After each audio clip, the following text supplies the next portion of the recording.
दोस्तों, कुछ कहानियाँ मंटो की जो आपने पढ़ रखी हैं और आपके हाफ़्ज़े में हैं, उनके अलावा कुछ ऐसी कहानियों की बात आज करते हैं जिनके लिए एक उन्वान कायम किया गया, स्याह हाशिया।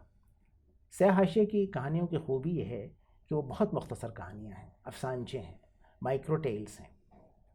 और उसकी सबसे बड़ी खूबी ये है, अगर देखें तो वो तारीख़ है। दरअसल वो कोई एक लम्हा नहीं है, एक ऐसा लम्हा जो ठहर गया है और आपके हाफ़्ज़े का हिस्सा है। उन्हीं कहानियों में से चंद एक कहानी हम आपको आज सुनाना चाहते हैं, और आइए उन कहानियों की तरफ चलते हैं। इस अफसानचे का उन्वान है जूता। हुजूम ने रुख बदला और सर गंगाराम के बुत पर पिल पड़ी। लाठियां बरसाई गईं, ईंटें और पत्थर फेंके गए। एक ने मुंह पर तारकोल मल दिया, दूसरे ने बहुत से पुराने जूते जमा किए और उनका हार बनाकर बुत के गले में डालने के लिए आगे बढ़ा। मगर पुलिस आ गई और गोलियां चलना शुरू हुई। जूतों का हार पहनाने वाला जख्मी हो गया। चुनांचे मरहम पट्टी के लिए उसे सर गंगाराम अस्पताल भेज दिया गया। दोस्तों, अभी जो कहानी आपने सुनी जूता, ये बहुत अहम कहानी है। वजह यह है, आप तसव्वुर करिए, अपने जहन में रखिए ये तस्वीर कि एक तरफ जूते की इमेज है आपके सामने और दूसरी तरफ संगमरमर का एक मुजस्समा है, सफ़ेद मुजस्समा। एक कॉन्ट्रास्ट है शुरू ही में। ये मुजस्समा है सर गंगाराम का। नाराज़ होते हैं लोग, पहुंच जाते हैं वहाँ और मिस्मार कर देना चाहते हैं, और एक शख्स जूते का हार पहनाना चाहता है। भगदड़ मचती है, पुलिस आती है और वो शख्स, जैसा कि आपने देखा, पकड़ लिया जाता है, ज़ख्मी हो जाता है और उसके बाद उसे हॉस्पिटल ले जाते हैं। कहानी तो बज़ाहिर बहुत मामूली है, लेकिन अगर आप देखें तो इस कहानी के पीछे क्या क्या नहीं छुपा हुआ, एक तारीख़ है। गंगाराम जब ज़िंदा थे तो क्या थे, गंगाराम जब वफ़ात पा गए तो क्या हुए। ये तफावत जो है ज़मानों के दरमियान और दो कौमों के दरमियान, उसकी कहानी है।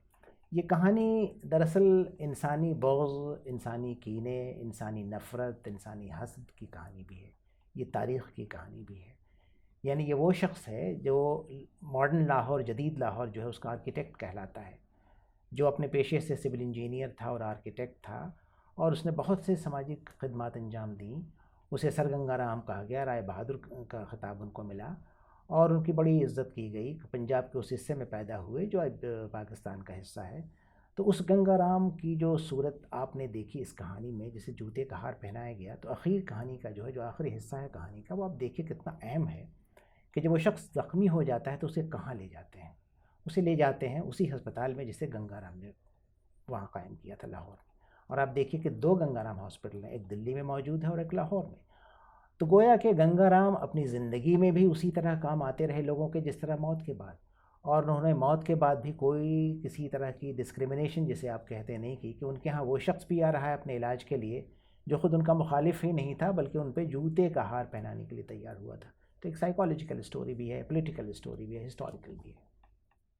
इस अफसानचे का उन्वान है सॉरी। छुरी पेट चाक करती हुई नाफ के नीचे तक चली गई। इजार बंद कट गया और छुरी मारने वाले के मुंह से दफतन कलमे तअस्सुफ निकला, मिस्टेक हो गया। ये जो दूसरी कहानी आपने सुनी, सॉरी, इसमें सिर्फ 4 सतरें हैं।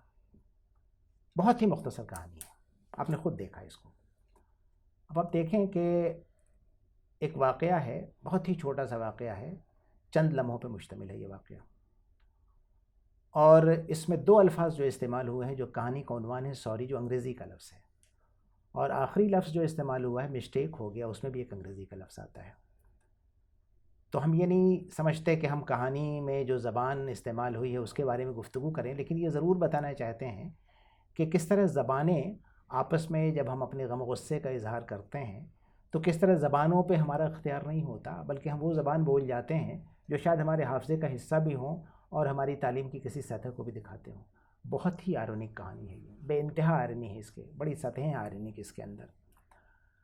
एक कहानी और है जो आप इसी तनाजुर में पढ़ सकते हैं, अगर आपकी दिलचस्पी हो मंटो में, तो आप ये कहानी दूसरी भी पढ़िए। उसका उन्वान है घाटे का सौदा। वो ज़ाहिर है कि कहानी अभी आपको नहीं सुनाई गई है, लेकिन मैं आपको बताऊं कि वो कहानी ये है कि उसमें एक लड़की अगवा करके लाई जाती है, कई लोग उसे रात भर पास रखते हैं, उसके लिए पैसे देते हैं और वो रात भर उनके साथ गुजारती है वो लड़की।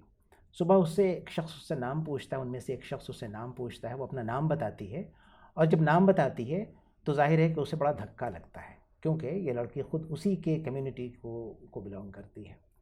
وہ شخص وہاں سے اٹھتا ہے اور اپنے دوست کے پاس جاتا ہے اور کہتا ہے کہ دیکھو کتنی بڑی غلطی ہوئی، جس نے ہمیں اس لڑکی کو بیچا تھا اس نے ہمارے ساتھ بڑی غداری کی، بہت دھوکہ کیا ہے، خود اس نے ہمارے قوم کی لڑکی کو ہمارے حوالے کر دیا۔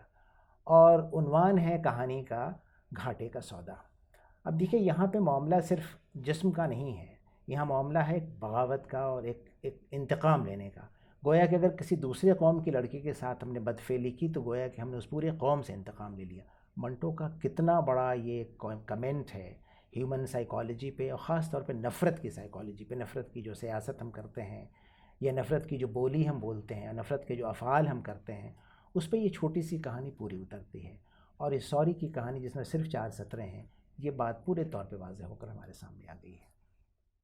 اس افسانچے کا عنوان ہے دعوت عمل۔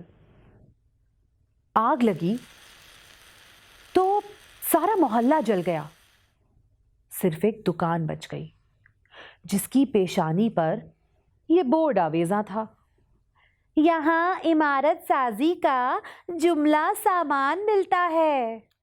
یہ جو تیسری کہانی آپ نے بھی سنی ہے دعوت عمل، یہ بھی بہت مختصر کہانی ہے، یہ بھی سیاحشیے کا حصہ ہے۔ اور اس کہانی میں آپ دیکھیں کہ پوری بستی لٹ چکی ہے، کچھ بھی نہیں بچا، لیکن ایک سائن بورڈ بچ گیا ہے ایک دکان کا۔ یعنی یہ کہ اگر آپ مکان بنانا چاہیں تو یہاں سارا سامان دستیاب ہے اور مل سکتا ہے، اور آپ خرید لیں اور مکان بنا لیں۔ بھائی مکان ہی نہیں رہے، مکان تو ڈھہ گئے، مکان تو اجڑ گئے، مکان تو لوٹ لیے گئے۔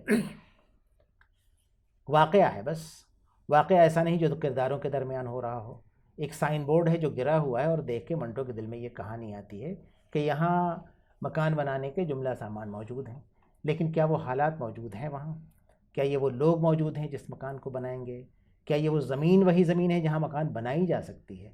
کئی سوال منٹو کھڑے کر دیتے ہیں ہمارے سامنے، اور ان سوال کا ظاہر ہے کہ کوئی جواب نہیں، تاریخ کے پاس بھی اس کا کوئی جواب نہیں ہے، اس لیے کہ تاریخ نے کروٹ لے لی ہے، اور کروٹ لینے کے بعد کی جو کہانیاں ہیں جو سیاہ حاشیے میں درج ہیں، اور جنہیں ہم نے پڑھا ہے اور ہم نے دیکھا ہے کہ وہ کہانیاں کس طرح احاطہ کرتی ہیں ہمارے غم و غصے کا، اور تاریخ کے ایک ایسے لمحے کا جو منجمد سا ہو گیا ہے، جو ہمارے کلیکٹیو کانشسنس جسے آپ کہتے ہیں، جو اجتماعی شعور جو کہلاتا ہے، جو اس کا حصہ بن گیا ہے۔ تو 1947 اور اس کے بعد کے پیدا ہونے والے جو واقعات ہیں، اور 2 ملکوں کے درمیان جو کشاکش ہے، اور 2 قوموں کے درمیان جو کشاکش ہے اور نفرت ہے، یہ اس کی کہانی اور اس کا ایک حصہ ہے کہ اگر مکان تو لٹ گئے، مکان بنانے کے سامان اگر موجود بھی ہوں تو کیا ہو، اس سے کچھ حاصل نہیں ہوتا، اس لیے کہ وہ حالات بدل چکے ہیں۔ یہ ایک کمنٹری ہے، اور ایک بہت ڈارک کمنٹری ہے، لیکن ایک ایسی کہانی ہے جس کہانی میں ہمیں خود اپنے اندر ایک بار جھانکنے کا موقع ملتا ہے۔ منٹو اسی طرح کی کہانیاں کہہ کے امر ہو گئے۔ دوستو، آج منٹو کے حوالے سے کچھ باتیں ہوئیں اور کچھ کہانیاں پڑھی گئیں۔ یہ سلسلہ جاری رہے گا۔ مختصر ویڈیوز ہم تیار کر رہے ہیں اپنے اسٹوڈیو میں، ہم آپ تک لائیں گے ان کو، جو ظاہر ہے کہ بڑے ہمارے شاعر اور بڑے لکھنے والے ان کی زندگی اور ان کے کام کے سلسلے میں ہوں گی، اور ہم چاہیں گے کہ آپ ہمارے ساتھ اس سفر میں شریک ہوں۔ تو جب ہم اس طرح کی ویڈیو لائیں گے، آپ کی شرکت کے ہم متمنی ہوں گے، ضرور ہمارے ساتھ آئیے، اور ان کہانیوں کو اور ان شعر کو پڑھ کے آپ خود بھی سیکھیں اور ہمیں بھی سیکھنے اور ساتھ ساتھ آپ کے چلنے کا موقع ادا کریں۔